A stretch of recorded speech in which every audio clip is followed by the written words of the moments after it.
Well, it's time for Community Corner, where we're going to highlight those stories that teach, inspire, and help us learn a little bit more about our neighbors here in Metro Atlanta. I'm Ron Jones. As we approach spring, many people want to visit Atlanta's Beltline, and work is now underway on a project that would connect the Beltline to a path leading all the way to Alabama, and it's called the Silver Comet Connector. Jerry Carnes explains. It's a place where you can defeat the struggles of life. A place Terrius Miller visits to exercise his body and mind. Think, meditate a little bit. The Silver Comet Trail offers Terrius and others a wide path through a slice of Georgia so close to the big city, and yet it seems so far. He's eager to see Metro Atlanta build more trails just like it. Getting more people outside, keeping the kids off the computers and the cell phones, getting them out on the bikes. Miles away, construction crews are taking the first bites into a project that will result in a multi-use path connecting the city of Atlanta to Alabama. The Silver Comet Connector will be a 3-mile path. It will involve the Woodall Rail Trail, where work has just begun. When the Northwest Trail of the Atlanta Beltline is complete, it will tie in. Adeline Calo of the Upper West Side Improvement District says it's all in response to the wishes of people living on Atlanta's West Side, where sidewalks are in short supply. The clarion call was trails, walking and biking, and really figuring out how to get around in this part of town without a car. The 0.7-mile Woodall Rail Trail will take a year to complete. This area has experienced so much growth. The traffic is terrible, and people don't want to spend that time in their cars. They want to spend it outside. They want to walk to their office. They want to be able to walk to a restaurant. I like the calmness. Terrius Miller has all the trail he needs. He believes North Georgia will be a better place when the opportunity to park your car and exercise mind, body, and soul stretches from Atlanta all the way to the Alabama state line. Every year, several hundred Georgia teenagers are aged out of foster care at the age of 18. And for many, that means confusion, bewilderment, and even homelessness. But as 11 Alive's Bill List shows us, for others, it has brought a life-changing opportunity, all thanks to a local nonprofit organization.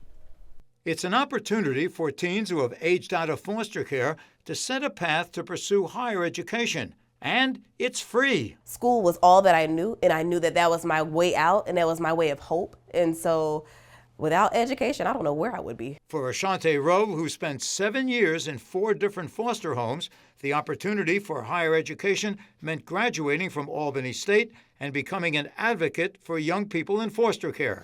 And at the forefront of providing both financing and mentoring for teens who are aging out of foster care is the Atlanta nonprofit Ensoro Educational Foundation. They are making the dream of going to college a reality. And Ashante Rowe is not alone. Michael Williams is pursuing a degree at Atlanta Technical College and working full-time at Hartsfield-Jackson. He spent 5 years in 10 different foster homes. That was the only way to stop me from being homeless, was to go to school. And for Raheem Jefferson, who was in foster care from age 2 in 15 different homes, higher education changed his life. I felt like I didn't have the guidance or the tools that I needed to even get through high school. He graduated from Savannah State, joined an accounting firm, and is now close to becoming a CPA. Jamie Kelly was determined to go to college after spending 10 years in 2 different foster homes. She graduated from Georgia Gwinnett College. I'm the first generation student in my family to go to college and graduate. I'm so excited for that. But reaching for a college degree takes significant support. While part of it comes from the Georgia Department of Human Services with a yearly stipend of up to $5,000, that's to cover student fees and tuition, the Ensoro Educational Foundation, founded by Atlanta entrepreneur Darrell Mays, fills in all the financial gaps and provides round-the-clock mentoring and counseling. Mays knows the value of a college education. Education is the equalizer. I know being a first-time member in my family to graduate college, and I saw the difference it made once I got a college degree. Since 2007, Ensoro has funded and fully supported more than 450 students, 74 from Georgia. They have attended 191 colleges and universities in 33 states. For Mays, it's all about the future. I'm hoping that we can continue to make this so much bigger than it is, because there are a lot more kids that need help. And from Atlanta, Bill Liss, 11 Alive News. The American Psychological Association is shedding light on a huge disparity in the mental health field. Their study shows that black therapists make up of only 4% of all therapists out there.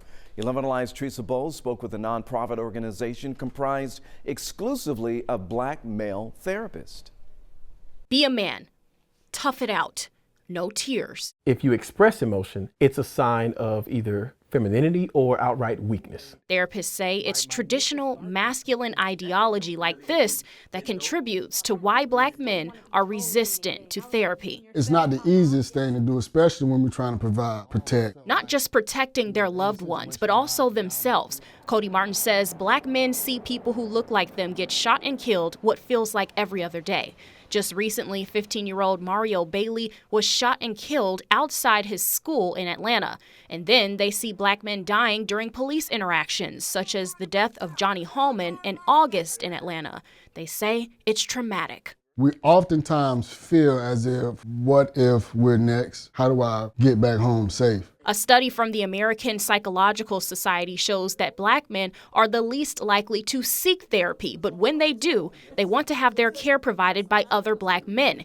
However, it's tough when black men mental health professionals are so hard to come by. It was at least 80% female, which really only gave us about 4 to 5 males. I was the only black one. That was Justin DeBowles' experience while studying at Auburn University. That's why he and Martin both became members of the Counseling Brothers of Atlanta, a nonprofit comprised of dozens of black men therapists who are ready to help. You have resources out there, but a lot of resources are not specific to black male therapists. DeBowles says it may mean changing your approach, such as dressing comfortably, having sessions later in the day for men who work late, and even working pro bono. Shed it.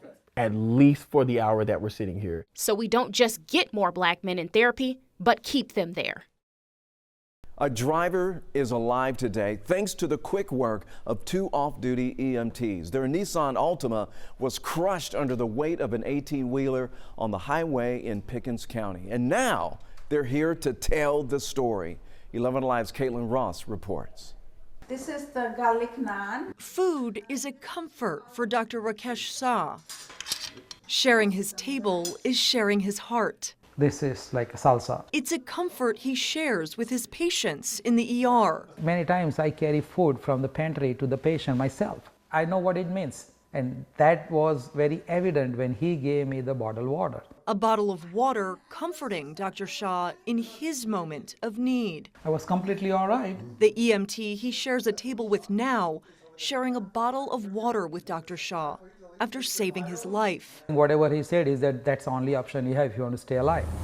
That is a trailer that hit me. Pickens County EMT Clayton Lawrence was driving an ambulance on the other side of the highway when Dr. Shah was rear-ended by an 18-wheeler. Just the right place at the right time. Miracles do happen. Lawrence and partner Derek Clift not called out to the crash, but driving up on the wreckage, they knew they had to stop. If we wouldn't have pulled him out, he would have been crushed.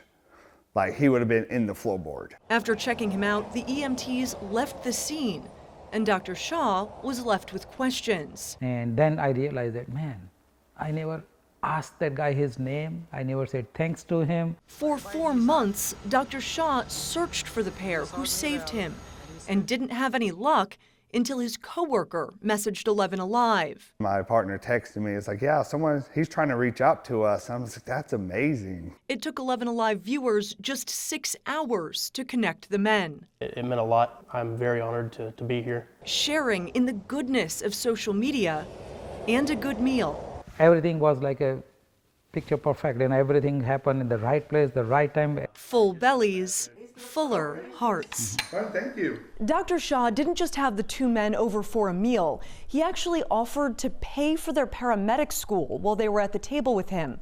He says it's clear both men are working in their calling, and he wants to make sure they can help other people the way they helped him. Breaking barriers in the business world can take generations, and oftentimes it's because of a lack of funding, education, or collaboration. And that's why support is so crucial. 11 Alive's Joe Ripley introduces us to one business owner using his connections to go into business for himself to give back to others. So after we're done, you can ask Isaiah Smith. Beer was has roots in Africa. Or look at his t-shirt. Beer is Black history. But historically, the beer industry hasn't looked like him. Less than 1% of breweries in operation right now are Black owned. And so there was a huge gap in the market specifically for the type of beer that we were making, leveraging ingredients that spoke closer to our palate. Smith and his family started Our Culture brewing with connection to the land in mind.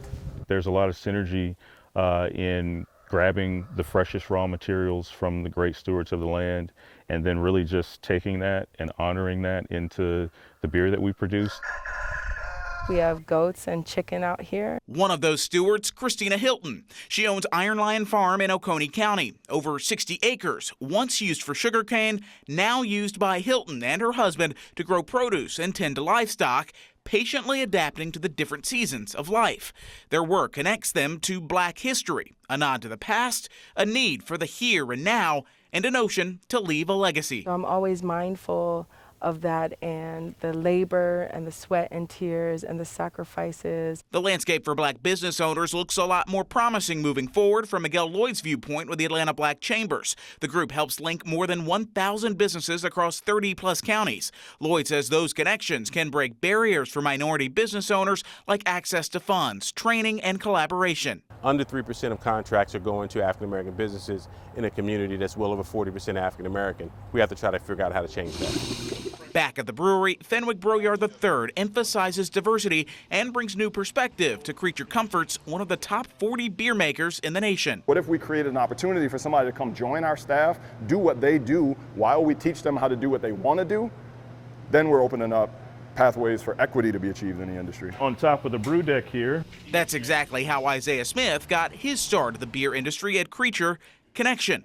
And as much as beer is a part of Black history, Smith wants beer and business to be a bigger part of the future. I think it's vital that we collectivize and band together and assist one another so that we can build infrastructure so the people coming behind us don't have to struggle as hard as we did to get to where we're at. In Athens, Joe Ripley, 11 Alive News. Well, it's been an annual tradition in Atlanta for more than 7 decades. And for the first time since the pandemic, it's back. 11 Alive's Erica Murphy has details in the newly revived Bronner Brothers Hair Show.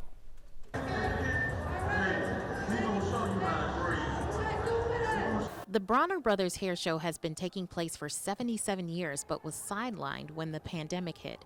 So in those first couple of years, things were very shaky, and we're in an industry where you have to work up close. You can't keep 6 feet, so we wanted safety for our people, and so they be able to keep their customers safe. This hair show draws people from all over the world who are looking to cash in on the latest trends in this multi-billion-dollar industry.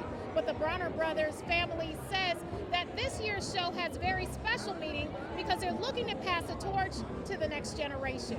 I think that we need to get our ear to the streets a little bit better, so we actually need to get in the salons and the barbershops, hear what the new stylists or the new generation of stylists are actually saying. The hair show features workshops, networking opportunities, and galas, all aimed at helping business owners like Shadre Blake thrive. You can create whatever life that you want. I have 3 children I have raised and provided my children with a great life because of what I do. When you're an entrepreneur, there's no limits. James Bronner says the hair show brings in about $60 million to Atlanta. The hair show started on Saturday and runs through Monday. At least 10,000 people are expected to attend. Reporting from Atlanta, Erica Murphy, 11 Alive News.